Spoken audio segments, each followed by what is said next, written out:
This is Who Makes a Podcast? Conversations with your favorite podcast hosts about who they are, the shows they make, and why they make them.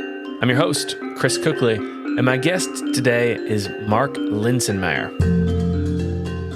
Mark went to graduate school at the University of Texas at Austin in preparation for a professorship, but eventually opted for a job in the private sector. 9 years later, he reached out to some of his philosophy classmates to start the Partially Examined Life Philosophy podcast, which has since been downloaded over 46 million times. In 2016, Mark leveraged his years as a songwriter to start Nakedly Examined Music, a song analysis podcast that has featured interviews with members of Genesis, Devo, Cracker, Wilco, The Attractions, and many other bands. In 2019, he created Pretty Much Pop, a culture podcast to think deeply about the media we consume. And finally, in 2021, he created Philosophy vs. Improv in order to explore philosophical issues in a more casual format while honing his improv comedy skills. I was excited to have Mark on to talk about his Pretty Much Pop podcast, which, as I say in the episode, reminds me a lot about a time in my life when some friends and I would just debate the undebatable in a casual and fun way. Things that you can't possibly be right about because no one actually knows. I get that same feeling from Pretty Much Pop, and Mark was a joy to talk to about that. We also talk a lot about podcasting, and I know that regular listeners will be surprised at that. Topics include how Mark manages making 4 different podcasts, recording schedules for such long shows, how Mark grew his main podcast into a multi-million downloads show, and why it is so hard to replicate that success, even for someone who has done it. The challenges of booking a different guest for every episode and working with an army of editors to get it all done. For the full show notes and links to everything we talk about in this episode, go to whomakesapodcast.com/E26. And to find Mark, go to partiallyexaminedlife.com. And now here is my conversation with Mark Linsenmayer. Mark, welcome to Who Makes a Podcast. Thanks, Chris. Happy to be here. Yeah, I'm very happy to have you on. I got to be honest, you just sent me that intro to read, and I had no idea that your podcasts have been downloaded 46 million times. That's astonishing to me. Congratulations. It is crazy. I'm sure a lot of those are auto downloads, but that's the number that we give. Wow. And I mean, it's only been, 10 years since you started a podcast? 11 years, something like that? 13. Yeah. I mean, that's astonishing. If you looked at the tail of the listens, has it primarily been in the last 4 or 5 years, or has it been like a steady rise? Like I'm imagining like an exponential chart in my mind. No, we blew up. I can't remember how many years in, a couple years in, when we were featured on the front of iTunes on, the whole podcast page. We were featured there, and that really did some irreversible benefit. And we went pretty steadily up from there. A couple years ago, we decided that we would start charging for part 2 of every episode. And we had some expected decline. Yep. It did work in terms of getting more paid subscribers, but we've mostly recovered from that. And actually, we've gone back to making part 2 public, but then we have a special part 3 that doesn't add an extra week to the schedule, that's still behind the paywall. So we're still providing stuff for paywall people, but still having a weekly release. It actually also helped a lot when we used to record every 3 weeks, and we now record every 2 weeks, but we split it in half, so we have a weekly release. So just doing that by itself was a pretty big boon, doubling the number of downloads. Yeah. And now with all these other podcasts, because they are not as big as the Partially Examined Life, I feed them temporarily into the Partially Examined Life feed just to generate the number of downloads we need for advertising, pull them out. So that's an interesting I don't know. A couple of people have been annoyed, but most people seem okay with it. Yeah. They maybe understand why we're doing this. It makes it possible to record these other shows because it is not the sort of success I've had with Partially Examined Life is not duplicable, right? I have tried with these 3 other shows. One of my co-hosts has his own, and none of those are anywhere near as big as the Partially Examined Life. It seems that they are all destined to be, for the most part, a subsection of the Partially Examined Life audience. Though I guess you heard it about me through Pretty Much Pop, Yeah. which I'm able to put on openculture.com. I know the folks that run that has many millions of daily readers. So that has been a good help for that podcast in particular, apart from the PEL audience. And of course, I'm trying to, with the music thing, grow among the music geek community. But that's, I don't know, we can talk about these various challenges. Do you find that to be frustrating at all, that you have this mega hit podcast and probably on some level you're thinking that the audience would enjoy these other podcasts that you're making and they're just not following over to those other podcasts? I mean, yes. And part of that might be just the auto download thing that I referred to before, that until iTunes fixes this, every single podcaster, their advertising would crash if we knew that the actual number of people listening to the show is much, much lower than, people who have Apple Podcasts app installed, have subscribed to a podcast. And so it keeps downloading whatever you put in the feed, so I know anything that I put in the feed will get, a good bump within the first couple days. But then, I think it only auto downloads the most recent 3 things. Mm-hmm. So if I let something get behind that, then we're looking at actual listeners. I had heard of an app recently, and I couldn't remember if it's Apple's app or another podcasting app that had started to, if you haven't listened to the last 5 episodes that you've downloaded, it turns off that automatic download automatically. I think that might actually be pretty common. So, I don't actually know.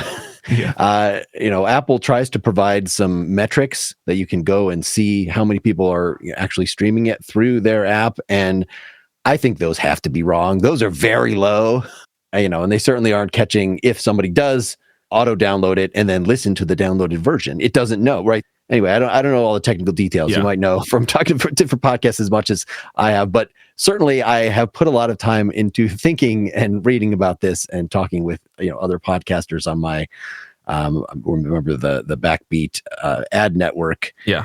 So we have, it's a little bit of a brain trust that we can trade secrets with some of the folks, including the guy that runs it, an old bandmate of mine who runs the Mac Geek Gab podcast, which is like one of the first Mac podcasts, like quite a few years older than mine. So having that sort of rootedness has been very helpful. Do you find that most of your downloads then are coming from Apple? Are they Spotify or? I think so. I think that's still very clearly the case. Yeah. Apple was good enough recently to introduce a subscriber portal. So we were doing supporter content just through our website starting in 2013, maybe. I forget exactly what year. And we started this sort of not school, what I called this not school education portal, where it basically a bunch of forums that you could say, hey, I want to be like the Partially Examined Life, and I want to have a discussion of Derrida, and then get some other listeners to join with you. And so that was mildly successful in a short term, but the big draw was when one of us would actually initiate something, then listeners would, okay, I want to join with you and read Aeschylus or whatever it is. Right. But if we weren't participating in it, it was hard to get it to be a self-sustaining thing. So we then started using that more to pull a bunch of old episodes behind the paywall once we had 200 or I forget how many of them out, but just pulling maybe 30 behind, and then sort of moved from there. When Patreon became a big thing, we added that because some people are used to that. So that sort of duplicates what we call the citizen feed on our site. And then now Apple in the last year has come up with its own portal. When you release an episode to the public, then you quickly go into their portal and say, no, when people request this, if they're paid subscribers, give them this file that's ad free, and or maybe much longer or whatever instead. So now, yes, it's a lot of work. We've updated it in 3 different places. So every episode you have to go and tell Apple use this feed instead. They can't just like look at a different RSS feed. There might be a way that they're getting to that, but it certainly is not compatible with, like, we can't tell them go look at our Patreon feed or something like that. No, it has to be housed on their site. So it actually uploads the supporter versions in full. In fact, they encourage you, for a while, you had to use a WAV file. You couldn't use an MP3. Oh, wow.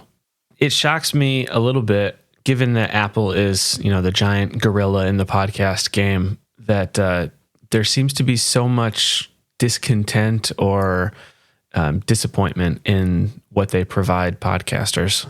It seems like they would have it figured out a little bit more, but I guess they're working on it. Well, yeah, I mean, it's never been a huge moneymaker for them. I guess it was one of those things that attracted people to buy an iPhone, to get an iPod. Just an iTunes add-on. Yes. And now that they're actually trying to make money off it, yes, we would really prefer if people subscribe directly through our site or through Patreon. But of course, our site, PayPal takes a slice, even if you're paying with a credit card. We do that through PayPal. Yeah. So somebody's taking a slice, but yes, not the 30% that Apple takes in the first year. I guess it lowers that to 15 or something eventually. But so they're doing it with the developer rates even. Like, I know that they do that for the app developers. They take 30% up to some revenue amount or some time frame or something. So they're doing that with everything, even the minuscule podcast subscription fees. Yes. Well, I guess to make it worth their time. Yeah. And so, but you were asking, why are they providing such poor service? Well, maybe now that they're making a substantial chunk of change, their service will improve.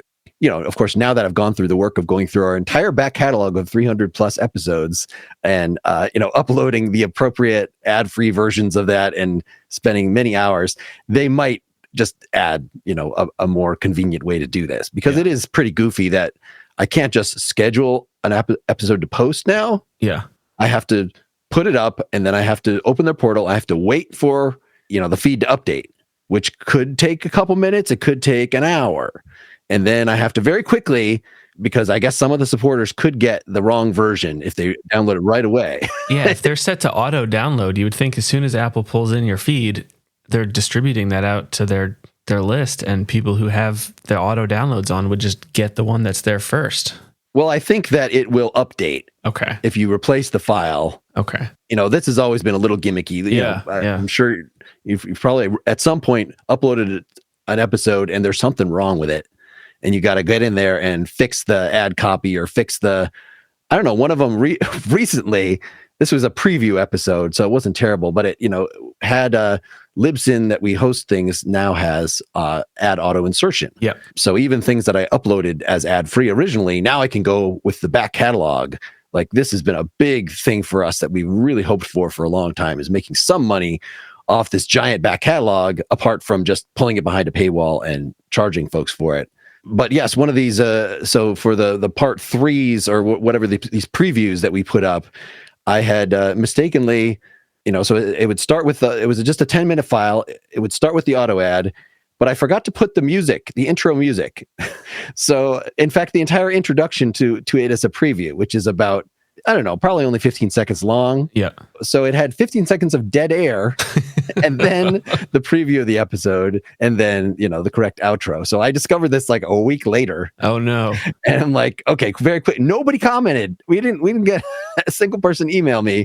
But there have been various things like that where you have to go and replace the file, and things are much better than in the old days where people used iPods and they really would download it and sync up, and they would just have the wrong version. Now, I think with the streaming period, even with auto downloads, I'm not totally sure, but it seems like people will get the correct version if you replace it. Yeah, it would be interesting to figure that out. Maybe I don't know. I don't feel like doing it myself. Maybe somebody will, but intentionally upload a wrong episode, download it to your phone, and then replace it and see if it fixes itself automatically. It does, but you might have to like quit out of the app and start it, or delete it from your in Apple Podcasts from your auto downloads, from the downloaded material, and then add it back. I don't know. It's still a little mysterious to me. Yeah. All right. So you've been hosting at least one podcast for over a decade, which is a Partially Examined Life philosophy podcast. Do you remember what sparked your interest in podcasting to begin with? Like, why did you start making a podcast? I just was listening to some other podcasts. There's this one called Geeks On, which was a very early podcast, and I was working a job, an office job in a cubicle. Yep. And I spent many hours listening to these four guys talk about like Battlestar Galactica and they had some sort of intellectual take on every single thing. It wasn't just a fan cast. Yep. So that and a couple others at the time, I'm like, this would be something to try. And so I reached out to a bunch of people that I went to graduate school with, and the two that said yes, Seth Paskin and Wes Alwyn, we just picked something that we were going to read. We were just going to use this as an excuse. I had not done any philosophy. I really kind of burned out on it in graduate school. I rediscovered fiction. I rediscovered video games. I rediscovered other things one can do with one's time than just read philosophy all the time. During graduate school? Yeah, at postgraduate school. Okay. While having small children and a day job that was, as day jobs do, a bit soul crushing, even though I work for a good company as these things go. So yeah, it was just I had gotten back. I had done some teaching at a community college, so I'd kind of gotten the taste for philosophy again. I wanted to design my own thing that, having people assign things to me. It kind of bugged me in graduate school that I had to do more than one thing at a time. I would really get into one thing, but then I have, 3 other classes I have to deal with. Right. We always felt like in graduate school, I learned much more as a TA, having to teach stuff, than I did just as a student, trying to write these papers and get by. And, I had gotten out of that because the job prospects in the academic world did not look great. My wife wanted to move here to Madison, Wisconsin, where her family was. If I was doing academia, it's like being in the army, and you just like go. I would be in North Dakota or something. Even if I could even get a job, which is not clear. So after settling down, I decided that I needed to have philosophy back in my life, and really enjoyed talking with these folks. We didn't have any idea that it would really be appealing to other people, but I picked these guys with their theatricality in mind, and I'm a drama kid going back to high school. I sort of put more of my eggs in the musical performance basket, but certainly enjoyed talking, presenting. I liked the teaching thing that I was doing, so just started this and just pick a text every 3 weeks or so, and we just really enjoyed each other's company. So I started making money.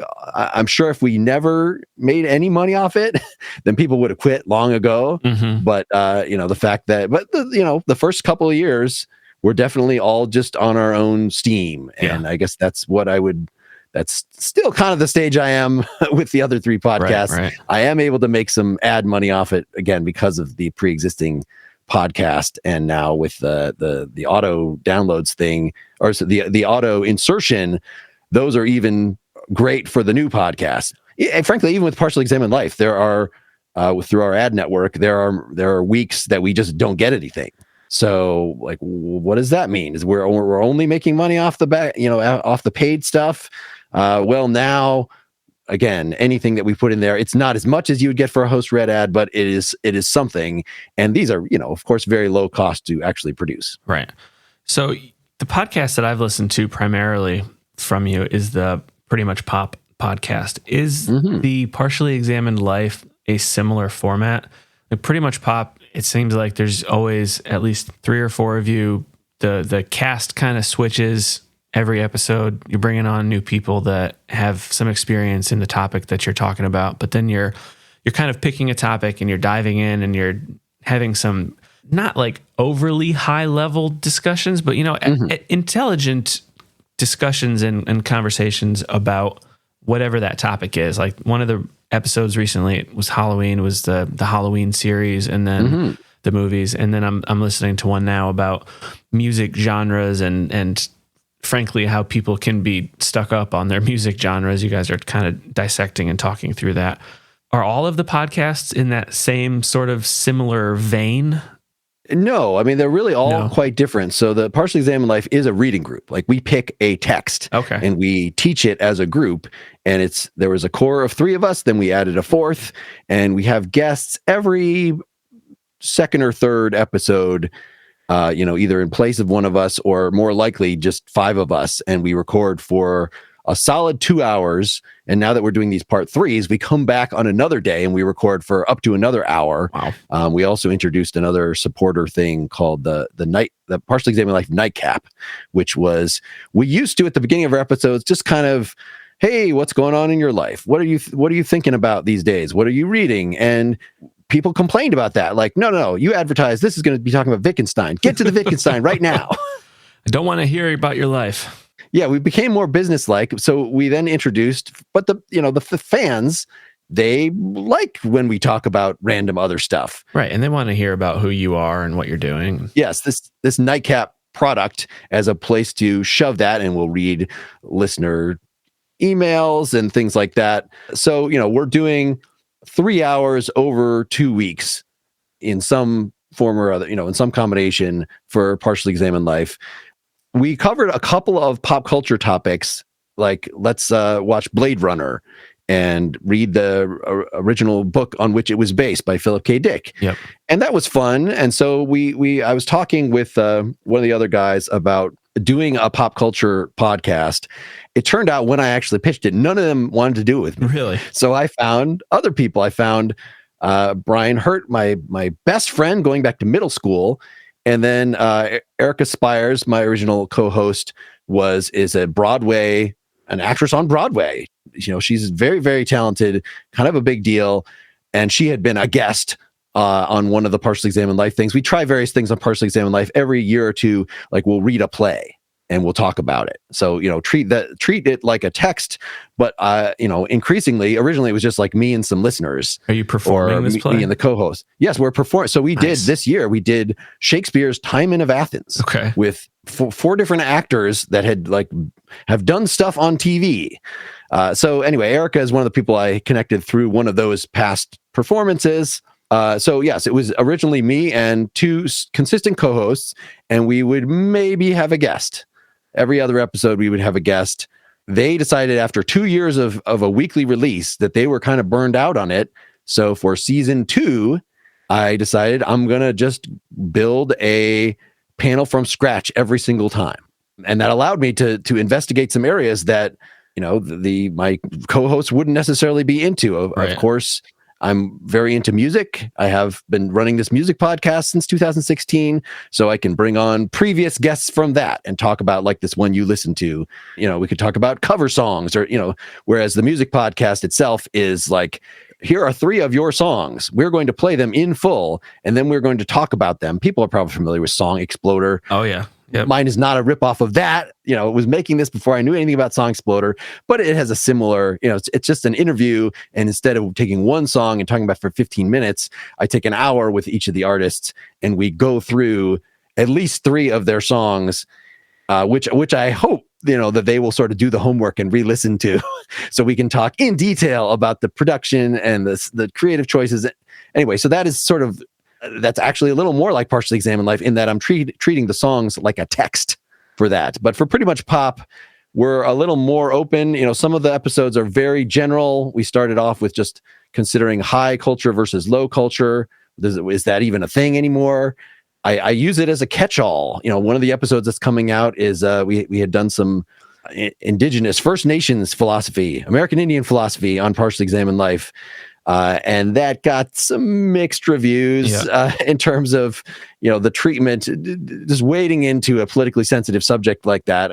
We were as sensitive as we could be, but I felt like there was more to be done. So one of the episodes earlier on Pretty Much Pop, we had gotten an actor, one of Erica's friends who had been Jonathan Joss, who had played the Native American on King of the Hill and Parks and Rec and so we could bring on celebrities, which is hard to do in Partially Examined Life. It's hard to make a celebrity read a whole philosophical text. Sure. So that was kind of what I invented Pretty Much Pop for, is to like have a little looser discussions. So now we're in season 3. The season 2 was which was a year long of every other week, was kind of all these panelists, not necessarily auditioning, but certainly I had in mind which one of these people do I want to invite back for a number of things. So now we've kind of settled with season 3 on a steady cast, but I still only bring them on every other episode. And so it's a very nice, diverse cast, but then I still leave myself open to do the season 2 thing, like that music one you heard. Yep. And just like maybe one of those people, but maybe a completely different group is going to be this. And that just lets us talk about whatever they do. So yes, to finish the thought, one of these was on what's sort of the cultural status of a post-genocidal living in a world, where there are reservations, and just the indigenous experience and how this relates to the wealth of stuff on TV that's coming out just in the last couple of years for some reason. The movie Prey, this Reservation Dogs. So something that's sort of still related to the media, but is sort of political. You're going to get something different, I think, every episode on Pretty Much Pop. We're hopefully not just talking about what's the HBO show right now. What is the big movie that came out? I like to make it more than about just a movie. Yeah, even if we cover, Nope, it's going to be Jordan Peele movies in general and like what this kind of thing means to the horror genre, as opposed to just let's review this movie, which is, there's plenty of podcasts already doing that kind of stuff out there. Right. Yeah, I love the format of the Pretty Much Pop podcast. It reminds me a lot of when I was in college. A couple of friends of mine, we would always kind of go to Wendy's probably once a week, maybe Sunday evenings for dinner or something, because I think the dining courts were closed for dinner on Sundays. And I mean, we're just like dumb kids, but we were constantly having discussions like, does the universe have a bound to it, or is it just like infinitely expanding forever and ever? And can you get to the end of it? Can you get to the other side of it if it has a wall at the end of it? It's just things that like we can't answer, but it was just a ton of fun to like argue with them back and forth one way or the other. And the Pretty Much Pop podcast reminds me of that in a lot of ways, because you are just dissecting some thought or idea, and everybody's got a different opinion, or maybe you have the same opinion, but somebody's explaining it in a different way. It's just fun to listen to. Yeah, the logistics of that is I create a shared Google Doc. And, sometimes if we have a celebrity guest or something, they're not going to look at that. They're just going to expect to be interviewed or something. But we're sort of doing that less and less. I try to introduce only one new voice per episode, just to make it less crazy for me. Like it's introducing a new element. It could go very badly. It could create problems for the editor. I've never had an episode that I've just said, this is unusable. We need to just pull this. Yeah. But there have definitely been ones that have been edited more than others and take more work to get presentable. As far as the cast goes, like, you have your set co-hosts now, you're trying to add somebody new, maybe one person every other week or something. How are you finding the people that have not already been on the show? Are you just reaching out to, like, what's the process for finding somebody new to bring on? Right. So that's been very difficult. That it was, especially when we were trying to get more celebrities. I mean, part of the thing is that we've gotten on some lists that artist representatives connect to us. So for Partially Examined Life, and now some of them are sending to my Philosophy Versus Improv email, or, but these people, we just constantly get, oh, this guy wrote a book about self-empowerment. Do you want to have him on Partially Examined Life? Like, do you even know what our podcast is? You clearly don't. Yeah. But some of these, so the fellow that wrote the Bill and Ted movies had written a book on Buddhism. And I'm like, well, this is not something we're going to read for Partially Examined Life. We kind of stick in Partially Examined Life to canonical texts. We only have an author guest on twice a year maximum. And it's got to be somebody pretty famous in the philosophy world, which, is a different kind of famous than in the real world. But yeah, for Pretty Much Pop, if we're trying to find a celebrity, so occasionally we've had things pitched to us. Justine Bateman wrote a book on aging, and we're like, oh, we would love that. We would love to have Justine Bateman on. And I think once they finally looked into us, like, Justine Bateman was being covered in Time magazine and stuff for this, so no, somebody decided that we were too small potatoes for Justine Bateman. But I don't know if she hadn't hit it really big at that moment. We still hold out hope. And certainly in the music podcast, I'm just gradually growing I've had, 3 members of REM, but none of the ones you've heard of, none of the 4 core. It's like people who toured with them and who are, have wonderful bands of their own. Anyway, so it's associates, it's friends of friends. Right. Often. If there is something, so with Pretty Much Pop, again, maybe we'll get a book pitch. That's actually how I met Sarah Lynn Bruck, one of our new consistent co-hosts. She's a former actress, used to live in Hollywood, had written a novel about soap operas. And so I'm like, well, I don't want to talk about her novel on Partially Examined Life. That makes no sense. But I was able to connect with her directly and say, hey, we've never covered soap operas as a way of kicking off this season 3, I guess, or season 2, I should say. Let me just do this thing that's way outside my comfort zone, because part of Pretty Much Pop is like, yes, cover the fan geeky stuff that I'm actually into, but it's also like forcing myself to like watch a bunch of reality competition arts shows. Like, okay, that's kind of interesting, but nothing that I've spent time with before, just based on who's on the show with me. Yeah. So, Sarah Lynn did a great job on that. I invited her back for a couple more over the following year. And, a year later, now she's, kind of signed on to do whatever we want to do. And how are you handling like the recording aspect of your guests, making sure that they have a decent technical setup going? Or I assume that you're thinking about that. Right. So with Partially Examined Life, we decided right away, everybody's going to record themselves locally. Yep. We cannot just do a recording of the whole call. We need to have each voice isolated to be able to, especially with Partially Examined Life, like people are typing, they're making little noises, they're interrupting each other. Like we do that a lot. A lot of crosstalk. Yes. So we disambiguate that in the mixing phase. So I really wanted to do that with the other shows. And when I started the music show, I started requiring that, but that really limited what guests I would have. My average guest is probably 60 years old at least for that show. I like to get people that have a good chunk of albums behind them, a meaty catalog, not just somebody who's, if it's going to be somebody who's only done a few albums, it has to be like in a genre I've never covered before or something like that, or just an underrepresented community. I've had so many white guys in the show. I need to, I need to have, a female country singer. She only has 4 albums. That's okay. Yeah. But in any case, I still ask them if they can record themselves, but anybody who is older than I am, I'm just above 50, almost never can do that. So I record a backup on my end of everybody who's not me, plus a cloud backup through Zoom of the whole thing. I haven't figured out a better way of doing it, but like an actual cord going out of one of my outputs in my sound thing and into another input. So right now, I'm talking to you, I'm recording on the left channel, and your voice is being recorded on the right channel. And so that's just what I use for the music guests.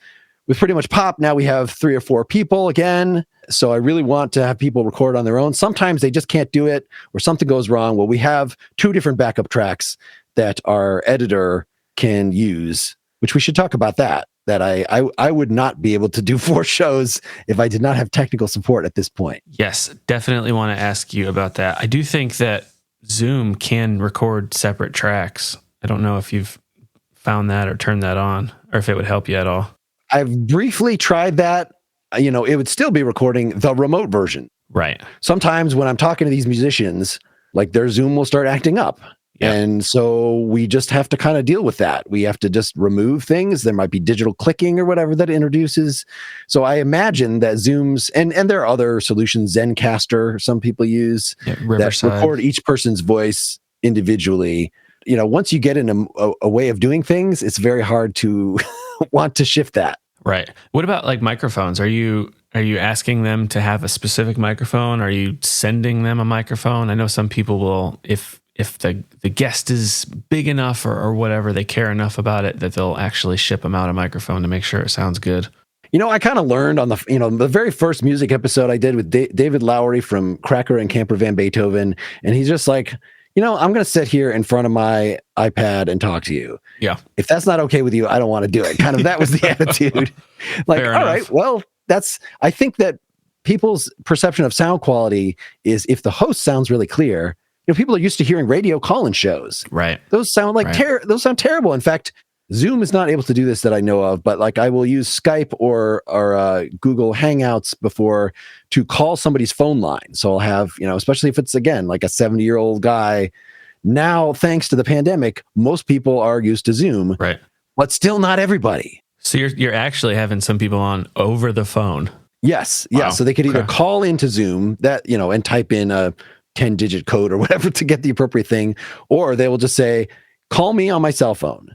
And so I will have to use Skype, and, you pay Skype a little money, and maybe it's an international call, and have it call them up. And it's a very nerve-wracking thing. Like, I don't know if this is going to work, but sometimes, like I was on one guy in the UK with Skype, and he just kept lagging. He had pretty bad. So I was just like, I'm going to call your phone.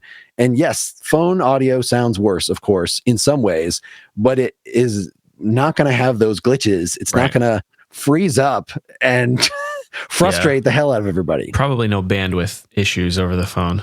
Certainly not. All right. So the editing, you mentioned it. You have somebody, it sounds like somebody is doing the editing for you. Are they doing it on all of your episodes or all of your podcasts? Same person or different people? Yes, pretty much. If I just do supporter content or something, and maybe it's just me talking to one other person, I'll still edit that myself because I don't really care about how well, it's a pretty fast thing. But yes, so this was a gradual process. First, it was just me doing the first couple episodes, and then I made my co-host do it with me. So I would get the 3 files for the 3 of us, and I would mix them together, and I would use that opportunity to, remove when we're interrupting each other or somebody's coughing or whatever.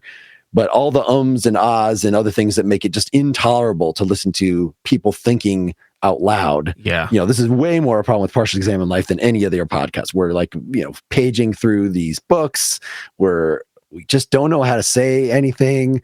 I've really tried to coach over the years. My co-hosts, it was kind of nice when they had to edit themselves, because they're like, oh, I can't believe that, I stutter this much, that it took me 3 tries to say this thing. But once they got off the hook for that, then they stopped trying to improve whatsoever. Right. And in fact, finding it insulting and infuriating if ever I try to bring up, let's try to tighten things. It just doesn't work. I don't know. It's something you have to be devoted to. I'm never going to say, again. And we still have people, I've mostly driven this out of people, but, 2 people start to talk at the same time. Oh, no, you go. Well, I was going to say, and then they say the thing. Don't say I was going to say, that's never going to make the edit. Right. It is merely a thing of politeness. Just get over it. Anyway, I eventually used volunteer editors. So I would still, rather than sending chunks to my co-hosts, I got some folks, I think I had up to maybe 10 people sometimes that I would send this person 20 minutes and this person 10 minutes and this person 30 minutes. And I kind of estimate to them, look, I've already done the mix, but it's going to take you, 3 times as long, maybe 5 times as long as the length of the thing. And I have to kind of coach them every time. Like, okay, well, you did okay here, but there's still a lot of ums. Here's some examples, I put in this shared folder. Here's the kind of thing that we're getting rid of, that it's okay. You don't have to wait for a full stop. If there's a stuttery thing, here's how to, use a very sharp fade in or fade out so that you can, just cut something off that really there's no space to do that. Of course, if somebody's saying things like you could just make the shorter, that's okay. It's that there's not a break there. Eventually, one of the guys who was doing it was, he's like, first I started paying most of them. So I'd pay them a minute per.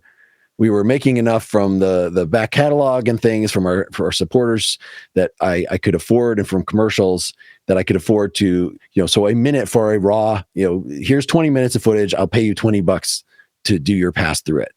And, I would still do my own pass after everybody was done. But, there's a lot of inconsistency with 8 different editors or however many. And sometimes somebody would flake out and I have to give the file to somebody else at the last minute or do it myself. And so eventually, as fellow Tyler Hislop, he took over the mixing from me. He's recorded a dozen rap albums. He's done a lot of recording on his own, and is very into philosophy and was a big fan. And so he was excited to first take the mixing, and then eventually he was like, just let me do the whole thing. So I was giving him bigger and bigger pieces. And finally I said, it's nice to have this pool of people who I can depend on. I'm going to put all my eggs in one basket and we'll pay him, a decent wage.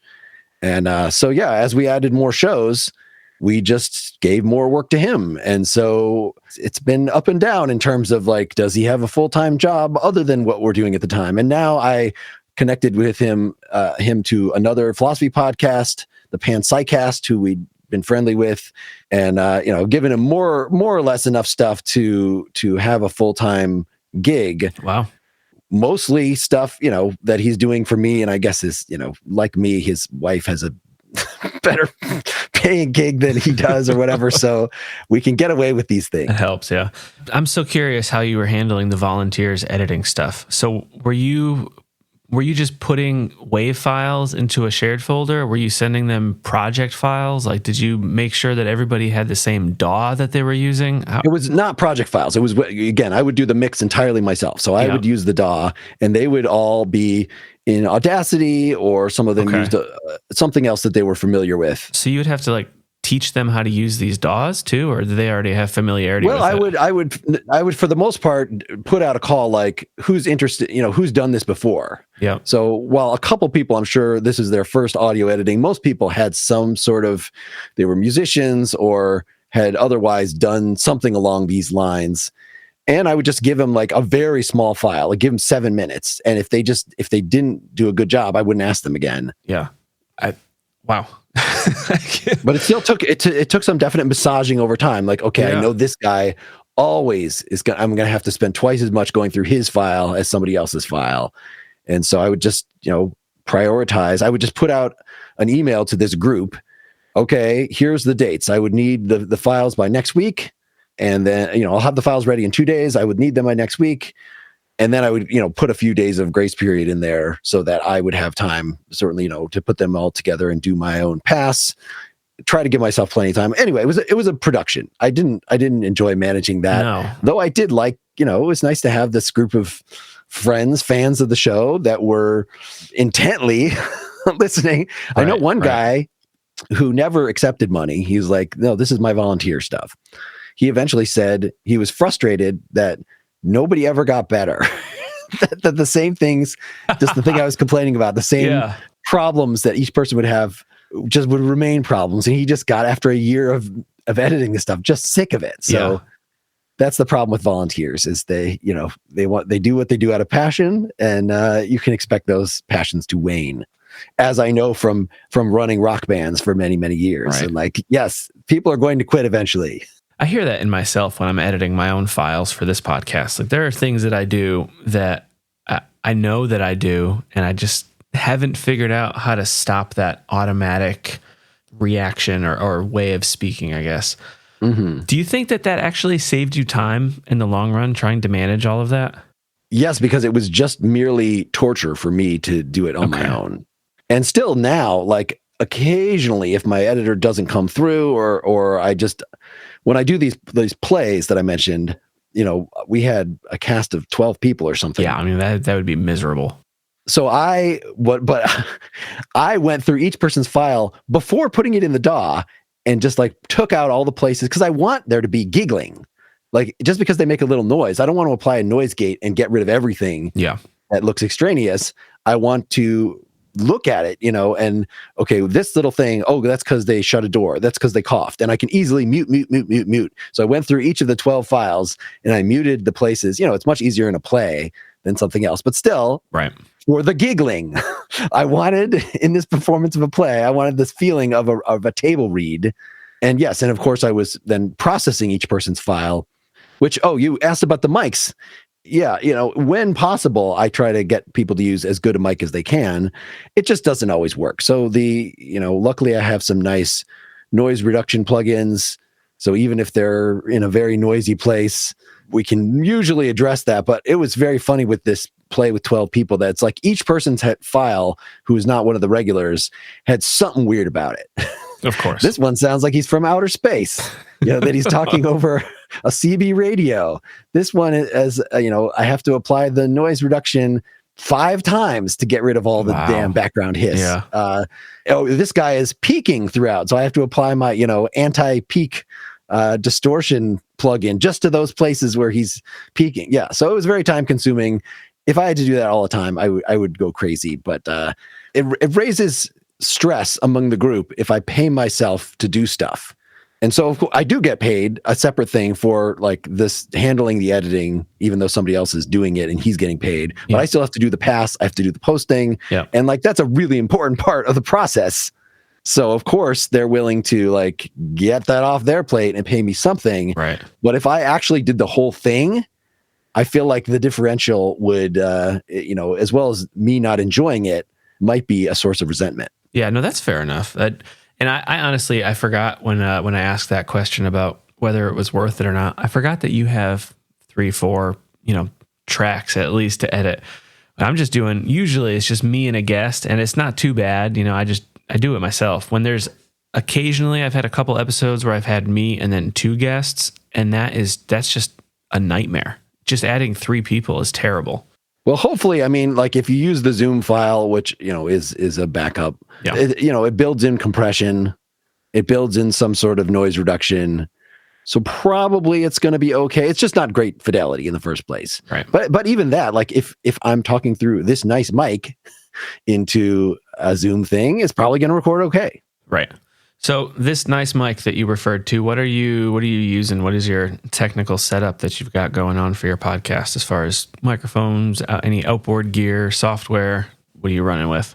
So the big thing, of course, is the audio interface that a lot of people will just get a snowball mic or, some sort of USB mic. And so my co-host started with something like that, and they ended up upgrading to, no, you got to get some sort of outboard. So I have a PreSonus audio box with more inputs than I need for podcasting because I also wanted to do it for music recording. I wanted to be able to plug drums into it. So, but for the most part, you only need 1 or 2 inputs, and those can be like $100 or whatever for a reasonably okay one. This one was probably not more than $400, even with all those preamps and inputs. And then I was already used to using SoundForge is what I'm using right now. It's just it's strictly a 2-track thing. It's not a DAW, but I just use that to record myself. And then again, you are on the right speaker right now. So I record a stereo file. You can record more than, three tracks at a time, but it's not really made for that. Yeah. I have Cubase when I want to do, I need an actual DAW, for my music or for this play or something like that. That lets you take each track and do fun things with it. But even with that, like I'll still open them individually in SoundForge and do all the taking out the coughing or the whatever, insofar as I want to do that before it gets in the DAW, which often, I'll just do that in the DAW. It's easy to do that in Cubase. Yeah. For microphone, I for a long time had a AKG 3000. It's just what I had for music from the 90s. And I just upgraded to this Shure. Is it the SM7B or is it the MD7? Yes. So that was what was recommended to it as an upgrade that ironically is technology from late 70s, I think is what it was developed through the early 80s. Like it's what Michael Jackson recorded Thriller on, I'm told. Yep. Yeah. So I'm doing that through you have to do that through like a cloud lifter, some kind of preamp so that it can use the phantom power from my PreSonus. I've been thinking about whether I should actually invest in a really good preamp, which all musicians say, oh, you got to do that. You got to spend like $2,000 on a preamp if you want your recordings to sound good. It's just, I don't record enough music now to warrant necessarily. And for podcasts, it's probably overkill. Yeah. I think maybe for music, that could be a worthwhile thing, possibly. But yeah, I wouldn't do it for podcasting. I've just never been that, like, I don't have my basement here soundproofed or any, I don't put cones on the walls. I've just never been that careful about, even when I'm recording music. I'm just not an engineer. Let's put it that way. I can figure out how to use the software and do the editing and not feel like an old man. Although that's gotten worse as time has gone on. Now that I'm, have offloaded the editing to somebody else, more and more new kinds of software where like I've thought about doing video for a while for one of these things. And I've done some video editing, just on the built-in Mac software on a different my upstairs computer. But I feel like I want someone who actually knows what they're doing. I'm not young and inquisitive enough at this point to really figure out a new piece of software. I mean, learning new software can be terrible. As far as the music goes, and the preamp and the $2,000 not treating your basement, whatever. I did listen to some of your music, the Dry Folk album, and yeah, I think that was recorded in your basement, and it sounded fine to me. So it was recorded in the basement. We took it to professional studio to mix it. Okay. Part of it is that he applies the auto tuning, and he doesn't do it blanket. The guy that I do these things with, he will like listen to every single phrase and he'll fix it. But for an acoustic album in particular, I feel like I can hear a little too much of the auto tuning, and I wish I just said, "Stop! I'm going to re-sing it right now." But there's always something wrong, with every album that I've done that I feel like, I would do that differently if I went back to it.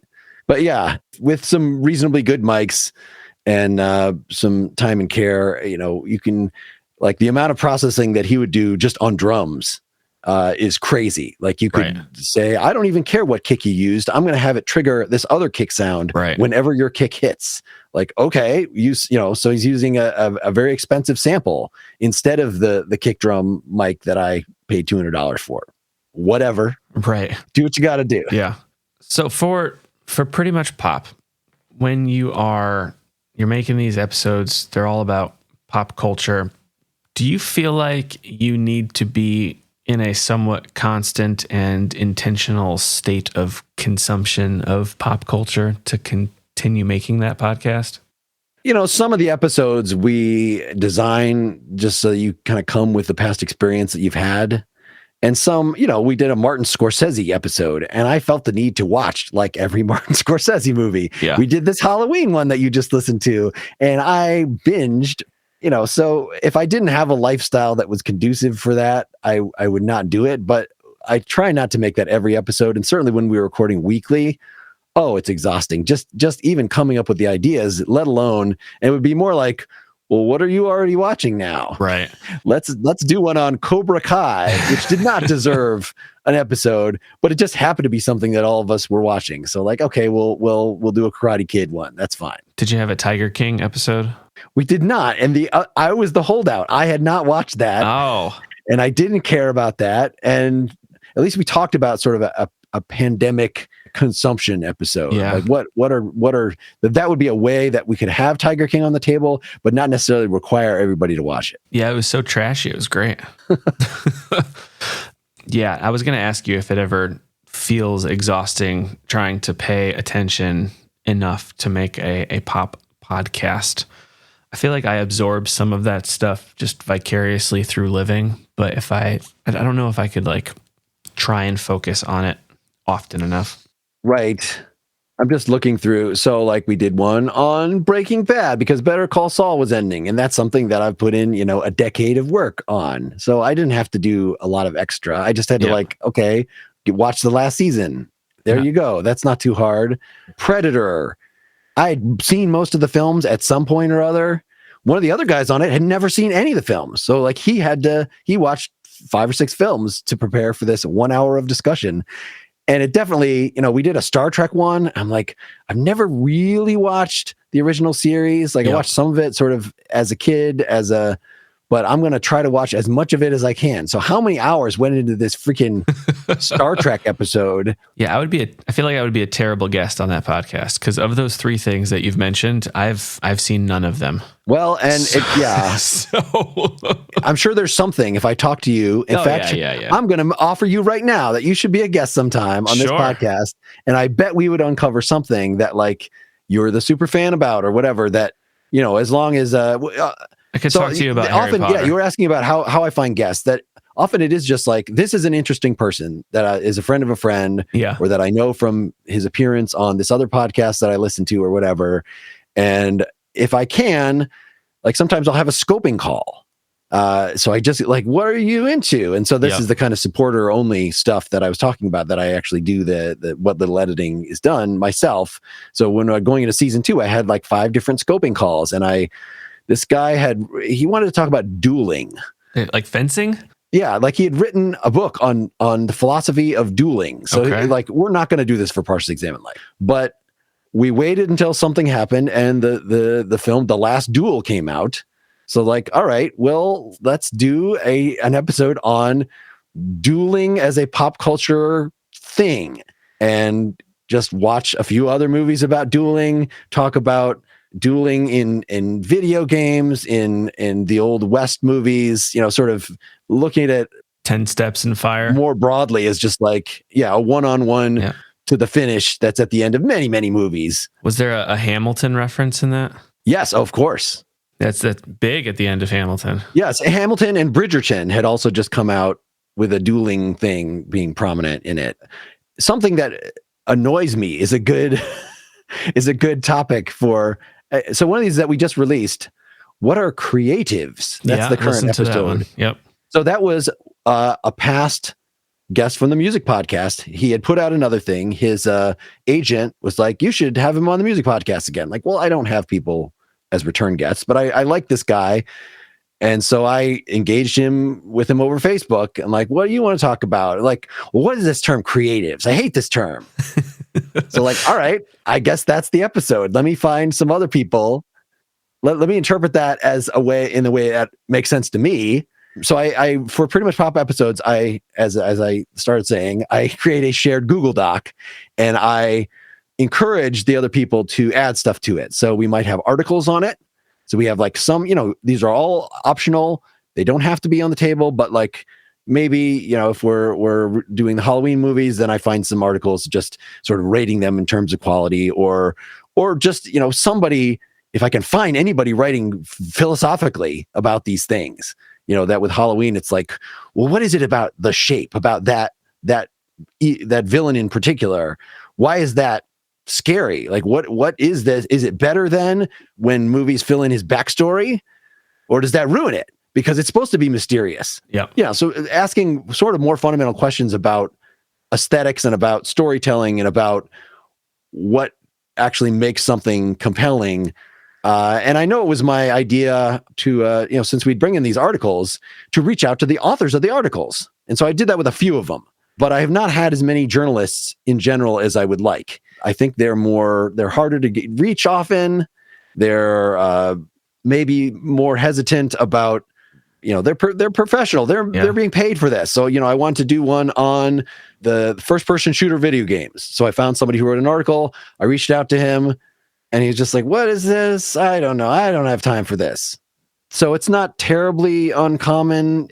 It just leads to turning it more into a social network and friends of friends. And you've been on the show. Who else would you recommend we have on the show? Right. I do that for pretty much all the podcasts. Well, if you ever do a Harry Potter episode, I can talk about that. That's my pop culture. I believe it. I think probably most of us can. Yeah, right. So it is less like we did one on Korean cinema. And that was largely because some friend of mine was into that and was from Korea and had some background. That's especially where I feel like I need a guest on. I also should find people that run other podcasts. I sometimes do this. Like, we're doing Walking Dead. Let me see what the Walking Dead podcasts are out there. So I met a guy who runs a Walking Dead podcast, and he would thrilled to, we still haven't done that. In fact, that's the kind of episode that I'm not sure that we should do. Toward the end of season 2, I did a few episodes that were like on The Expanse. And I only want to get people who have read all the books. And I'm going to use this as an excuse to read all the books myself. Yep. But how many people really enjoy a spoiler-filled thing about a 5-season show that they probably have not watched and a 12-book series that almost definitely they have not read, if not more than a book or two. So yeah, that would be a tough one to go into, I think, just because you're going to have like people that listen to it are maybe going to start the episode thinking, yes, I want to get into this series now. They're talking about it. It looks awesome. And then by the end, like, oh, well, I know everything already.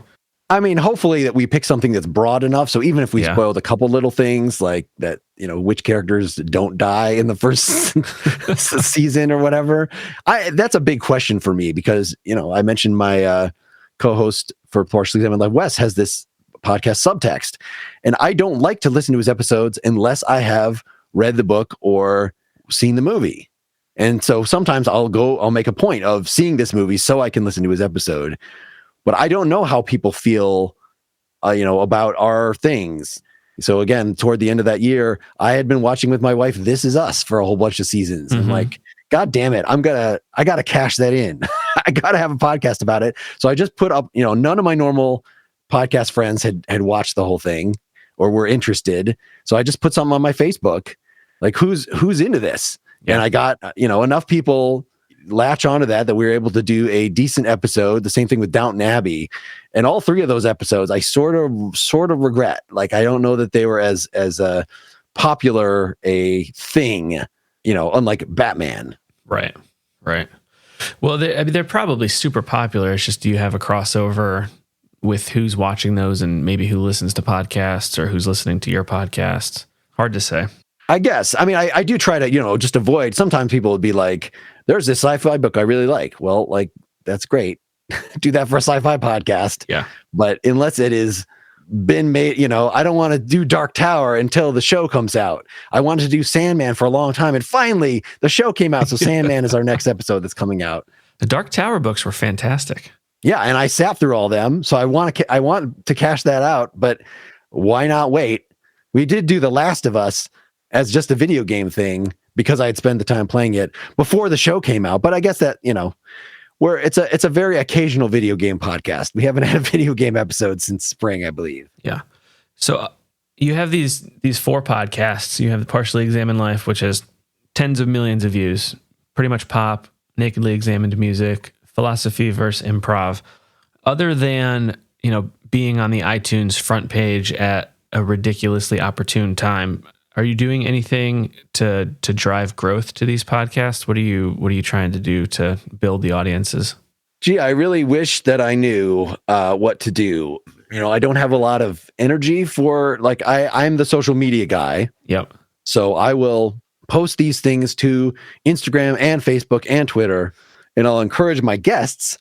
There should almost be a contract, frankly. If I'm letting you on one of my shows, I want your guarantee that you are going to share it with your people. Yeah.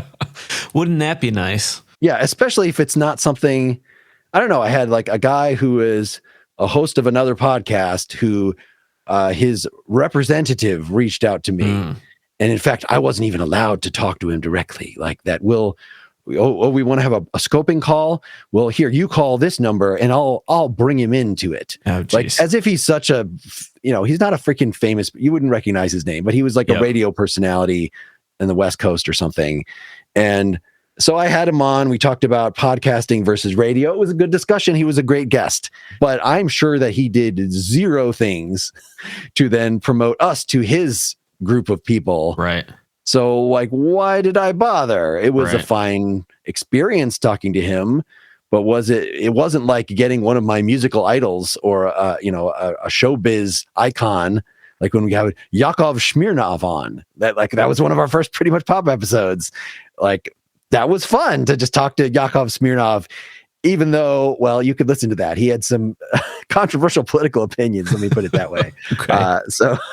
And in fact, one of my co-hosts was just like, I don't want to do these celebrity interviews anymore. They do not let us do our thing. Right. They're trying to talk at a high level. Yeah. In that case, that was actually one that we edited quite a bit. And then we recorded some without the guest. So we could kind of set it up like that this is a topic and not just us asking him about what he thinks about stuff. Well, I'm sure that there are, a ton of episodes that I can and should go and listen to on all of these podcasts. Honestly, I haven't had a chance to listen to the Nakedly Examined Music podcast or the Philosophy versus Improv podcast yet, but I will go check them out because I really like the Pretty Much Pop podcast and I like the Partially Examined Life podcast. Can I plug Philosophy versus Improv? Yeah, absolutely. I know we didn't really get a chance to talk about that one too much. We're just started our second year of that podcast, and there was another podcast that I liked called Hello from the Magic Tavern, which introduced me to the concept of long form improv. They just like, it's sort of a Lord of the Rings talk show, like, or Narnia sort of, that each of them is a fantasy creature, and they all are Chicago trained improv people, like Second City, IO Theater, that kind of stuff.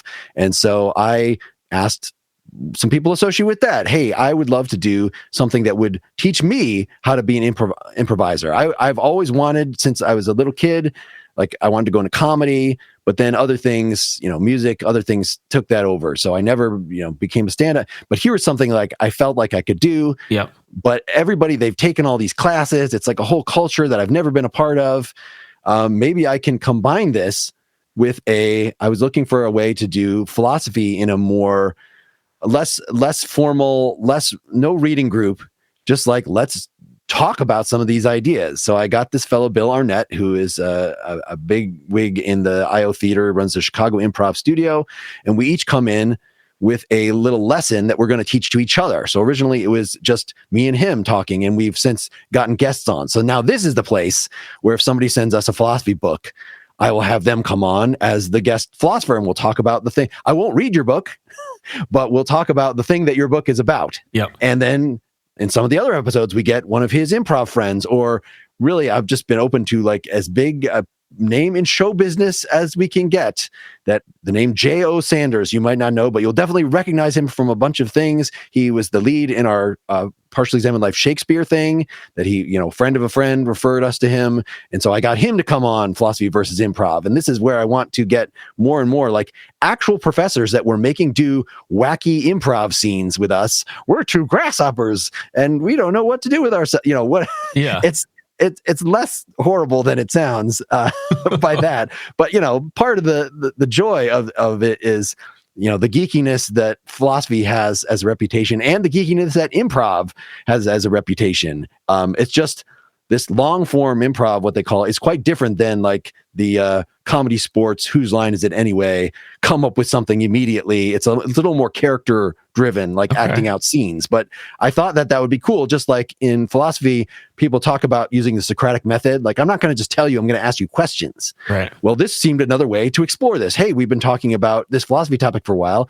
Let's try to sort of act it out and be, and it often ends up just being very silly, but that's fine.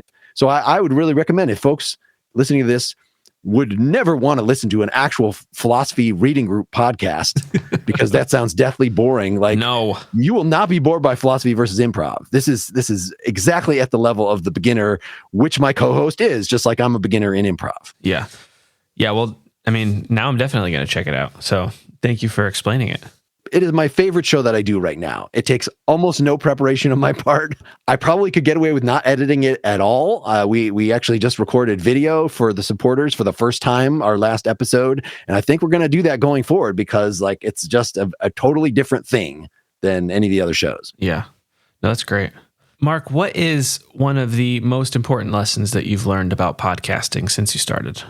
I mean, I guess you got to enjoy what you're doing. It's been a delightful surprise that I've been able to make enough money to really back off of doing my day job. I still officially have a day job, but it's not that many hours at this point. Yeah. Thanks to podcasting. I always just wanted to be a rock star, and I knew that wasn't really going to happen even at the time.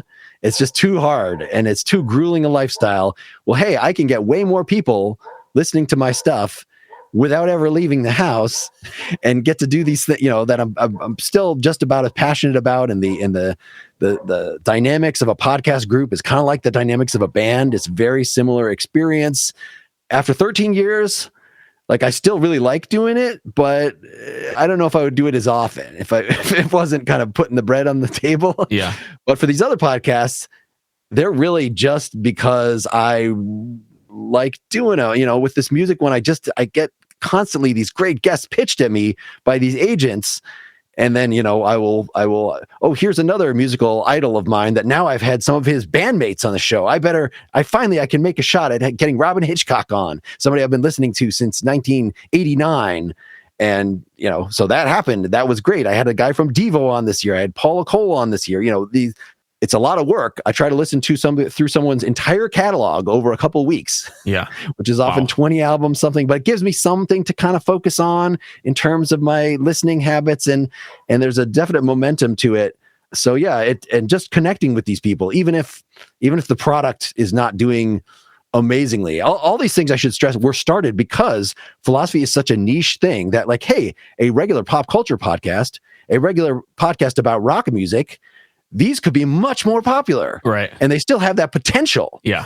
Got to get iTunes to play along. Yes. But there's, so much competition. I just think if I can't make one of these new podcasts really break in the way that my first podcast has, then someone considering a new podcast themselves, you should not expect success. I mean, that doesn't mean don't do it. Like, definitely, it's a wonderful experience. It's a wonderful excuse to keep in touch with people. I love these podcasts that's like families do it. I listen to the McElroy brothers, and just like an excuse for these guys to goof around and connect with each other. And so I have our fourth co-host for the Partially Examined Life is my brother-in-law, Dylan Casey. I would not talk to him on a weekly or daily basis otherwise. It's Right. a wonderful excuse, like having an activity to do with somebody. And hopefully you just are pick a format that you really like. Yeah, I can't disagree with any of that. I have so much fun just making this podcast because I get to speak to people who, have a lot of knowledge around this thing that I enjoy listening to, and I enjoy doing it. So definitely, if you're thinking about starting a podcast, just go for it. But realistic expectations, maybe. Mark, this has been a ton of fun for me. I've really enjoyed this conversation and getting the chance to meet you and talk to you about your podcasts. Where can people find you? So I would say if you go to partiallyexaminedlife.com, that's sort of the master network site. And the other three podcasts their episodes are posted on the bottom. And I hope you subscribe to them all individually. Yes. So you're not just getting stuff through the PEL feed, which disappears very quickly, the other ones. But yeah, there's probably something on that page between mine and the other ones in our network that you'll be excited about. If you're not a philosophy geek, try one of the other things. I think Pretty Much Pop is a great entry point. And yeah, each of those, of course, has its own site. prettymuchpop.com, nakedlyexaminedmusic.com, philosophyimprov.com. Awesome. Thank you again so much for coming on and speaking with me. This is fantastic. Thanks, Chris. So long, everybody.